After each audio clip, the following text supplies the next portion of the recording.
Assalamualaikum warahmatullahi wabarakatuh. Selamat datang pada mata kuliah Sistem Operasi. Kali ini kita akan membahas tentang scheduling.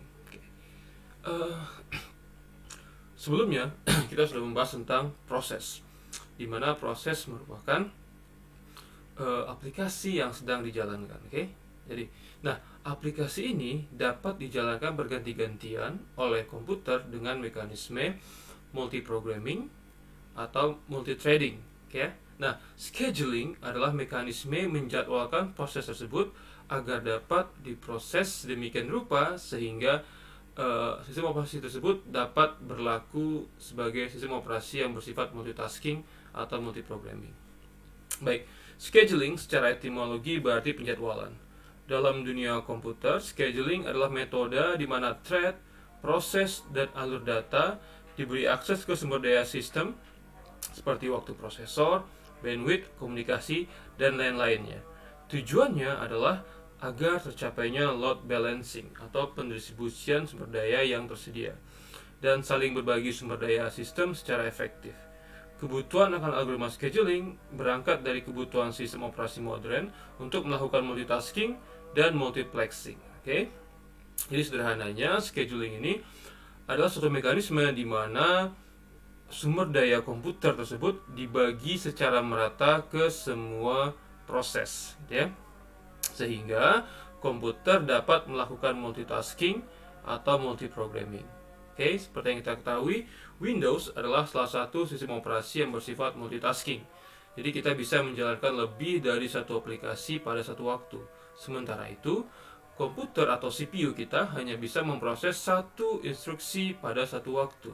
Nah, caranya agar komputer dapat mengerjakan lebih dari satu proses adalah dengan mengerjakannya secara berganti-gantian, Nah, proses mengerjakan ini diatur melalui scheduling. Berikutnya. Fokus dari scheduler adalah pertama throughput, yaitu total jumlah proses yang berhasil diselesaikan. Yang kedua ada latensi, yaitu total waktu antara penyerahan proses hingga penyelesaian proses. Berikutnya ada response time, yaitu waktu yang dibutuhkan semenjak proses diserahkan hingga proses dijadwalkan untuk diselesaikan. Berikutnya ada fairness atau kesetaraan, yaitu agar masing-masing proses mendapatkan CPU time yang sama. Dan yang terakhir ada waiting time, yaitu total proses berada dalam keadaan menunggu untuk diselesaikan setelah dijadwalkan. Jadi pada saat komputer melakukan penjadwalan, maka proses tadi akan berada dalam suatu mekanisme yang namanya antrian. Nah, antrian di sini artinya adalah semua proses yang siap untuk dieksekusi akan berada pada sebuah antrian. Semua proses yang sedang menunggu, maka dia berada pada sebuah antrian tersendiri pula. Oleh karena itu, sebuah sistem operasi itu memiliki antrian seperti job queue, antrian pekerjaan atau proses, ada device queue atau antrian perangkat device atau I/O. Nah, di mana setiap perangkat memiliki device queue-nya sendiri. Ketika sebuah proses diserahkan kepada sistem, proses atau proses tersebut dieksekusi, maka proses tersebut akan berada pada job queue. Ini ya. Jadi proses yang dijadwalkan tersebut itu berada dalam sebuah antrian. CPU nantinya akan memilih proses yang berada pada antrian untuk dieksekusi. Ini contohnya. Nah, kita juga pernah membahas tentang penjadwalan proses, yaitu di mana proses tersebut berada pada status new, running, waiting, dan terminated. Nah, secara lebih detail kita akan lihat di sini penjadwalan proses itu dalam diagram antriannya. Nah, di sini kita lihat ada antrian ready. Antrian ready adalah antrian yang menyimpan proses yang siap untuk dieksekusi oleh CPU. Lihat tanda panahnya di sini. Nah, CPU akan memilih salah satu proses yang berada pada antrian ready ini untuk dieksekusi. Nah, pada saat proses dieksekusi, maka ada dua kemungkinan. Kemungkinan pertama adalah dia selesai, atau proses tersebut harus membutuhkan sumber daya lain dari CPU. Sebagai contoh, apabila sebuah proses dieksekusi oleh CPU dan dia melakukan permintaan I/O, maka permintaan I/O tersebut akan berada pada antrian I/O pula. Setelah antrian I/O terpenuhi, maka proses I/O dilaksanakan dan proses kembali ke antrian ready, ya. Proses tidak langsung dieksekusi setelah I/O-nya selesai, tapi dia menunggu antrian berikutnya. Oke. Ada juga proses yang saat dieksekusi oleh CPU, dia CPU membutuhkan waktu yang terlalu lama untuk mengeksekusinya, sehingga proses tersebut mengalami timeout atau time slice-nya expired, dia timeout dan prosesnya dihentikan dan dia dikembalikan pada antrian ready, untuk dieksekusi kembali oleh CPU. Boleh jadi juga sebuah proses dia membuat proses anaknya atau fork a child. Pada saat proses melakukan fork a child, proses tersebut dia akan membutuhkan alokasi sumber daya kepada anak prosesnya. Nah, setelah alokasi sumber daya diselesaikan, proses tersebut dihentikan dan kembali lagi ke antrian ready. Atau boleh juga proses tadi menunggu sinyal interupsi.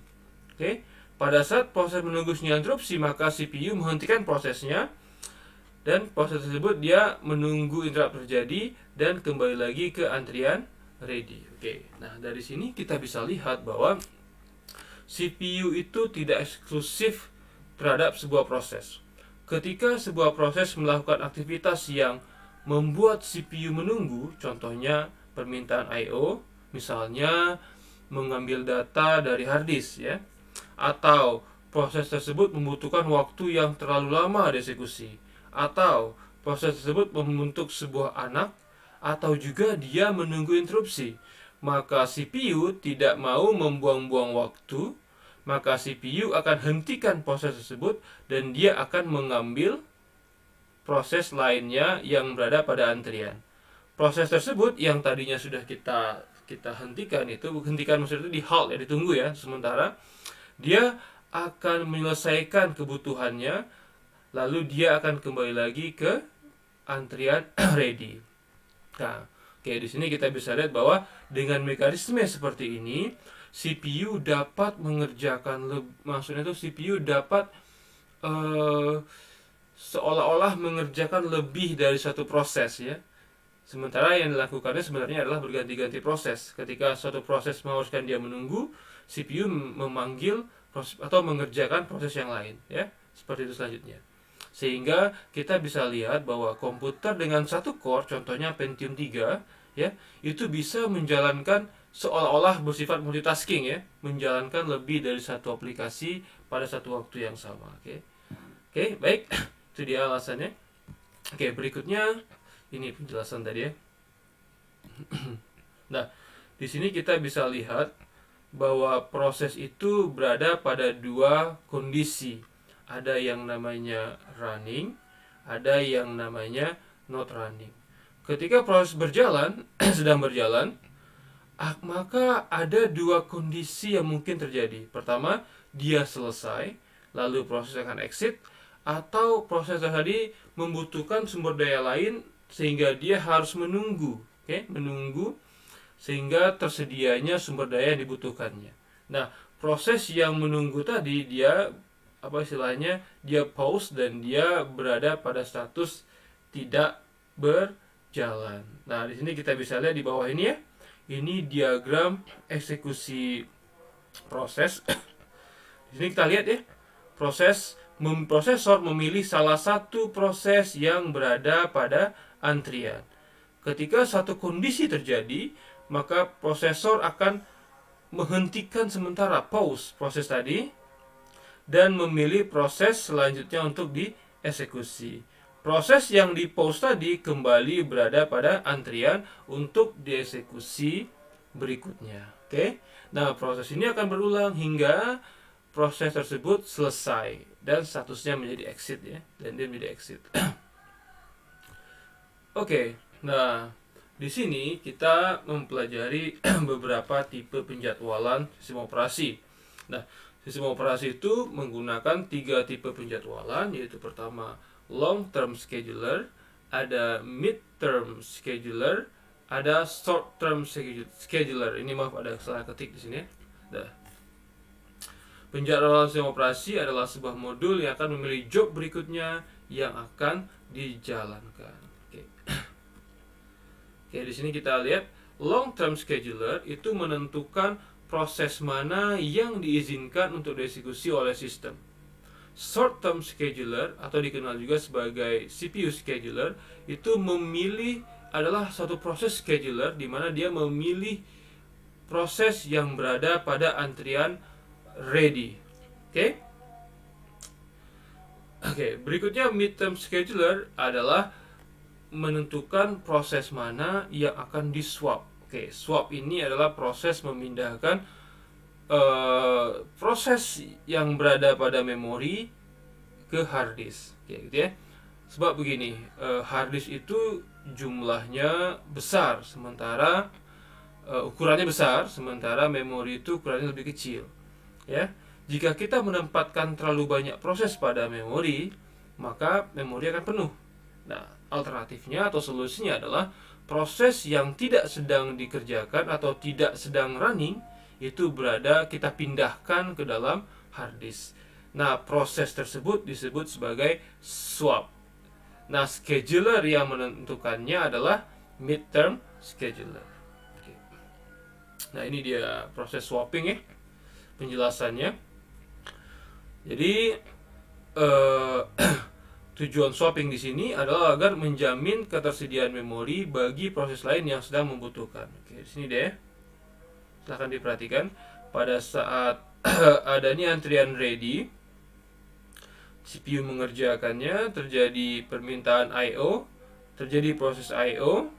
Nah, di sini pada saat swap in ini kita melihat ada sebagian proses yang sedang dieksekusi, yang sudah dieksekusi itu berada pada hard disk, sehingga dia perlu di swap, digeser ke dalam memori agar dapat dieksekusi oleh CPU.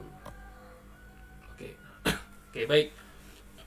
Jadi sekarang kita bisa lihat bahwa dengan adanya scheduler itu dimungkinkan lebih dari satu proses dapat dieksekusi ya dengan cara berpindah-pindah. Ketika sebuah proses sedang mengalami sibuk atau menunggu, maka CPU mengerjakan proses yang lain. Oke, itu dia. Oke.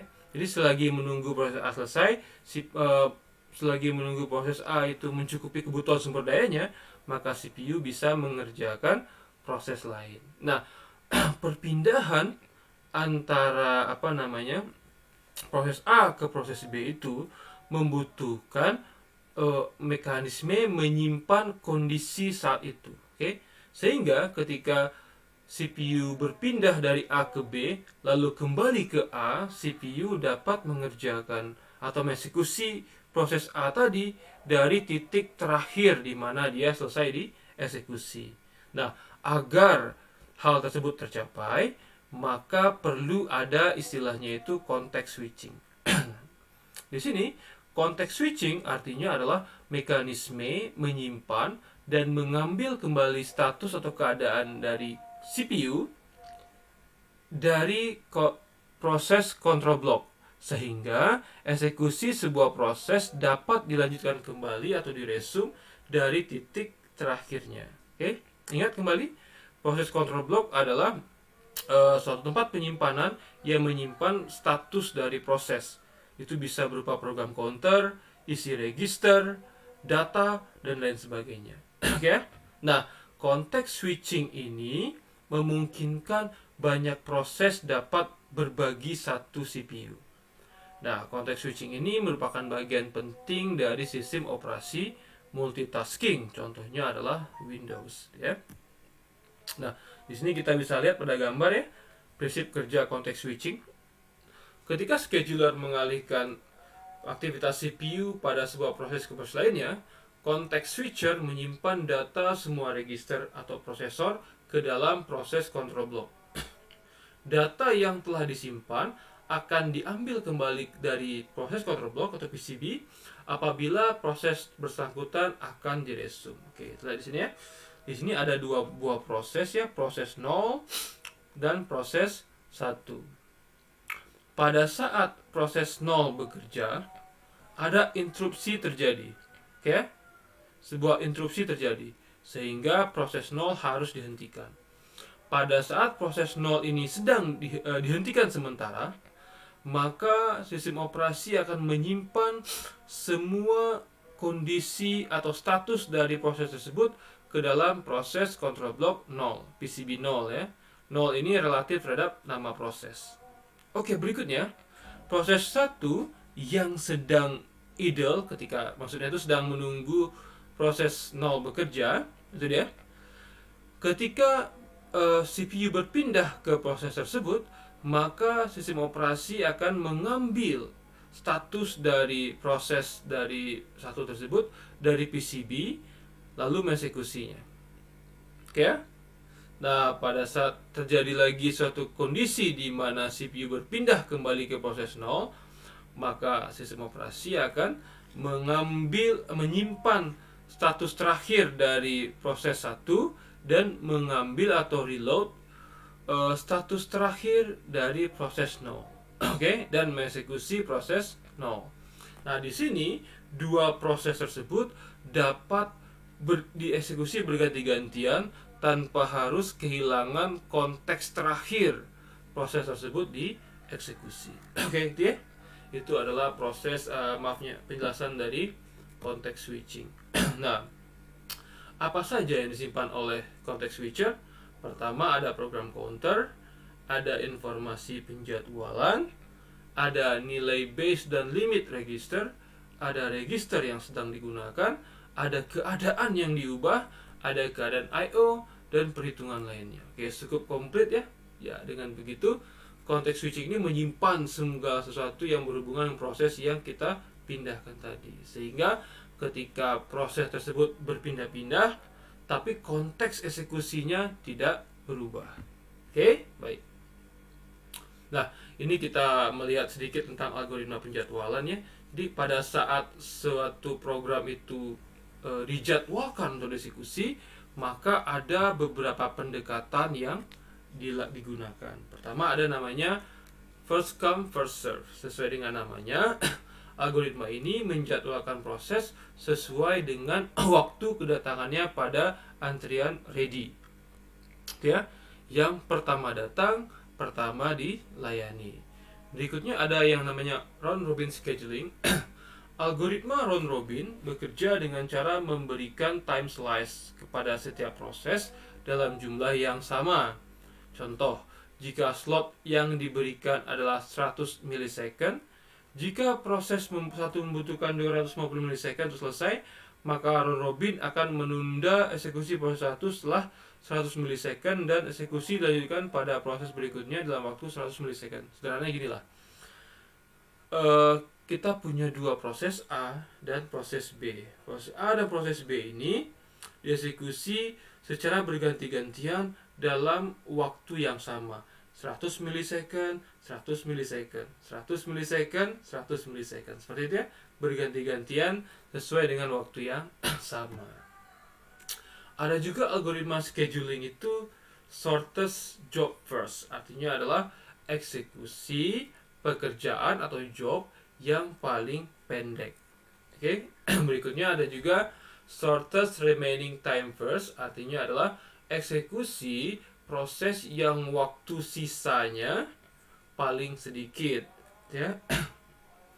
Jadi dengan algoritma ini proses dengan waktu terpendek diselesaikan dengan lebih cepat. Oke, berikutnya ada namanya multi-level feedback queue. Multi-level feedback queue bekerja dengan cara memperbolehkan proses berpindah antar antrian. Algoritma akan memilih proses dengan prioritas tertinggi untuk eksekusi. Jika proses tersebut mengkonsumsi terlalu banyak sumber daya CPU, maka proses tersebut akan dipindahkan ke antrian dengan prioritas yang lebih rendah. Proses yang sedang menunggu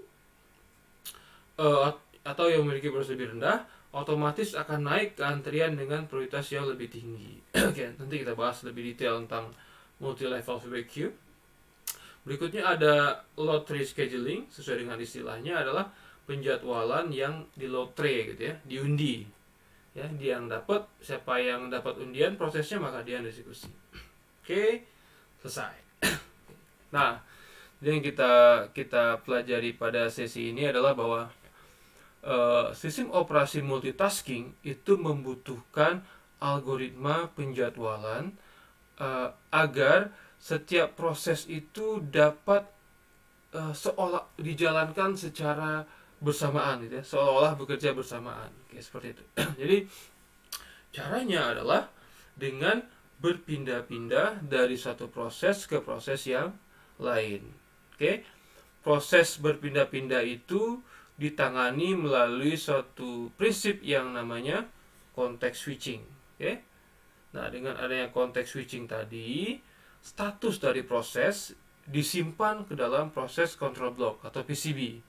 Nah, dengan begitu proses-proses tadi dapat dieksekusi berganti-gantian tanpa harus kehilangan konteks eksekusinya. Oke, baik. Cukup sampai sini pertemuan kita. Saya ucapkan maaf kesalahan. Assalamualaikum warahmatullahi wabarakatuh.